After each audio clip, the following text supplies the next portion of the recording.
গত পর্বে আমরা সমস্যাটা দেখেছি, কিন্তু আসল খেলা শুরু এখন।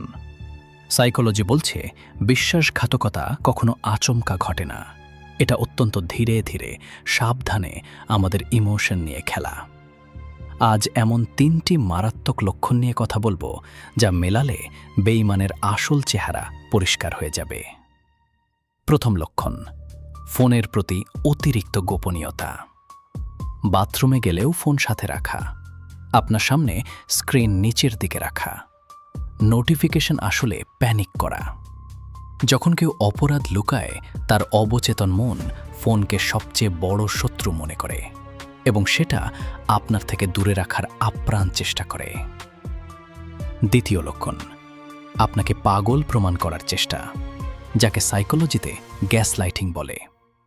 আপনি তাদের পরিবর্তন নিয়ে প্রশ্ন করলেই তারা উল্টো আপনাকেই দোষী বানাবে, বলবে তুমি বেশি সন্দেহ করো বা তোমার মানসিক সমস্যা আছে।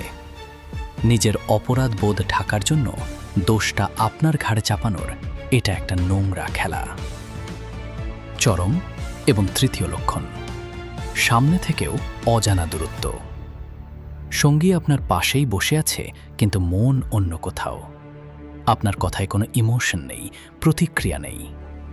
যখনই জীবনে নতুন কেউ আসে, আপনার প্রতি তাদের সমস্ত আগ্রহ আচমকা শূন্য হয়ে যায়। এই নীরব দূরত্বই বেঈমানির সবচেয়ে বড় প্রমাণ।